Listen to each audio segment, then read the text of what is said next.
Hello दोस्तों, तेल में खाना तो सब बनाते हैं, खाने को गर्म करने के लिए यूज़ करते हैं, लेकिन क्या जोड़ों के दर्द का इलाज भी तेल में छुपा है? क्या सीड ऑयल्स में कुछ जोड़ों के दर्द का इलाज करने का तरीका भी छुपा हुआ है? आज इस पर बात करते हैं। आज आपका टॉपिक है कि यदि किसी व्यक्ति को क्रॉनिक इन्फ्लेमेटरी डिसऑर्डर हो या पेन हो, तो वहाँ पर सीड ऑयल्स से क्या फ़ायदा और क्या नुकसान हो सकता है। आपको वेजिटेबल ऑयल्स या सीड ऑयल जो कॉमनली हम खाना पकाने के लिए यूज़ करते हैं, उस पर क्यों फोकस करना चाहिए, इसमें क्या चीज़ों पर ध्यान देने से हमें फ़ायदा या नुकसान होगा, इसको आज डिस्कस करेंगे। टॉपिक पर जाने से पहले जो लोग हमारे चैनल पर नए हैं, उन्हें रिक्वेस्ट करूँगा कि चैनल को सब्सक्राइब करें, वीडियोज़ को लाइक करें, या यदि टॉपिक यूज़फुल लगे तो लोगों के साथ शेयर करें। चलिए शुरू करते हैं। तो चलिए चालू करने से पहले एक ट्रिविया फैक्ट आपको पहले ही बताता हूँ। आयुर्वेद के टाइम से भी या आयुर्वेद में भी तिल के तेल यानी सीसेम ऑयल को जोड़ों के दर्द के लिए इस्तेमाल किया गया। तो इसका एक काफ़ी पुराना विवरण भी है, काफ़ी ज़्यादा जगह पर इस पर डिस्कस होता है, पर आज हम फोकस करेंगे कुछ और एस्पेक्ट्स पर कि यहाँ पे हम तिल के तेल की मालिश की बात नहीं कर रहे हैं, यहाँ पे हम उसको मसाज के लिए यूज़ करेंगे उसकी बात नहीं कर रहे हैं। पकाने वाले तेलों से जॉइंट पेन में क्या फ़र्क पड़ेगा उस पर फोकस करेंगे, चूँकि एक अलग तरह का टॉपिक है। देखते हैं। सबसे पहले कुछ ओमेगा 3 फैटी एसिड्स वाले तेल, वो आपके अलग अलग तरह के आर्थराइटिस के पेन में मदद कर सकते हैं, जैसे rheumatoid arthritis, neuropathic pain, menstrual cramps और क्रॉनिक लो ग्रेड इन्फ्लेमेशन में मदद करते हैं। इस मामले में फ्लैक्सीड ऑयल में ओमेगा 3 फैटी एसिड यानी अल्फा लिनोलिक एसिड होता है, चिया सीड ऑयल में भी अल्फा लिनोलिक एसिड होता है और हेम्प सीड ऑयल में भी अल्फा लिनोलिक एसिड और GLA होता है। ये आपकी जॉइंट की हेल्थ के लिए अच्छा है, जॉइंट की पेन को कम करता है। इसके अलावा फिश ऑयल्स के कैप्सूल्स भी आप ले सकते हैं जिसमें ओमेगा 3 फैटी एसिड रहता है, ये भी आपके पेन को कम करता है।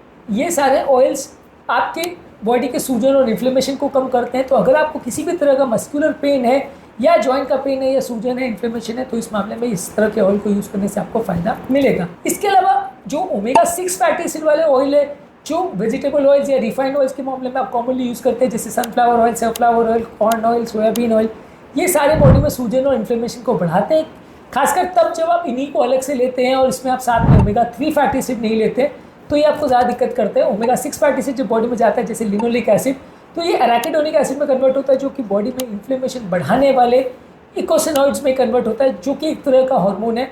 और ये जब ओमेगा 6 फैटी एसिड और ओमेगा 3 फैटी एसिड का रेशियो ज़्यादा रहता है, तो हमारी जॉइंट की सेंसिटिविटी को बढ़ाता है, बिगाड़ता है, जॉइंट के सूजन को बढ़ाता है। और जब भी बॉडी में ओमेगा 6 फैटी एसिड का रेशियो ज़्यादा रहेगा, ये हमारे मसल पेन और जॉइंट के पेन्स को काफ़ी हद तक बढ़ाएगा। ये अलग अलग सीड ऑयल्स हमारे बॉडी के इन्फ्लेमेशन को अफेक्ट करते हैं। जब आप ओमेगा 3 फैटी एसिड लेते हो तो वो सूजन को कम करता है, जब आप ओमेगा 6 फैटी एसिड लेते हो तो सूजन को बढ़ाता है। यदि आपको जॉइंट पेन, मसल पेन का प्रॉब्लम है, तो ओमेगा 3 फैटी एसिड आपको ज़्यादा लेना है। इसके अलावा नर्व्स की फंक्शन को इम्प्रूव करने के लिए GLA से रिच ऑयल जैसे इवनिंग प्रिमरोज और बोराज को आप यूज़ कर सकते हैं। जॉइंट की लुब्रिकेशन और कार्टिलेज हेल्थ के लिए भी ये ऑयल्स कई बार अच्छे होते हैं। ज़्यादातर रिफाइंड ऑयल्स और सीड ऑयल को जब भी लेते हैं तो ये आपके इन्फ्लेमेशन को बढ़ाता है। और ये सारे ऑयल्स का एक हाई पेरोक्सीडेशन इंडेक्स होता है। अगर ये सब जो बॉडी में जाते हैं तो ये आपकी बॉडी में ऑक्सीडेटिव स्ट्रेस बढ़ाते हैं। अगर आपने अलग से एंटीऑक्सीडेंट्स नहीं लिया तो बॉडी में सूजन बढ़ता है, जिससे कि आपके जॉइंट्स में ज़्यादा डैमेज हो सकता है, आपके जॉइंट्स में ज़्यादा दर्द हो सकता है। तो जोड़ों के दर्द वाले पेशेंट को ज़्यादातर ओमेगा 3 फैटी एसिड को ज़्यादा लेना चाहिए और रिफाइंड ऑयल्स को नहीं लेना चाहिए। एक बीच का तरीका ये है कि आप कच्ची घानी के अनरिफाइंड ऑयल्स का प्रयोग कर सकते हैं। ये कंपैरेटिवली थोड़ा हेल्दी होता है। कोशिश करिए कि बॉडी में ओमेगा 3 और ओमेगा 6 फैटी एसिड का रेशियो मैक्सिमम 1:4 से ज़्यादा नहीं हो, यानी एक भाग अगर ओमेगा 3 फैटी एसिड का और ओमेगा 6 फैटी एसिड का मैक्सिमम 4 गुना से ज़्यादा कंसंट्रेशन नहीं होना चाहिए। उससे ज़्यादा अगर होगा तो बॉडी में सूजन ज़्यादा होगी। इसके अलावा आप अलग से इसके सप्लीमेंट्स भी ले सकते हैं फिश ऑयल के, जिसका डायरेक्ट एंटी इन्फ्लेमेटरी इफेक्ट्स होता है।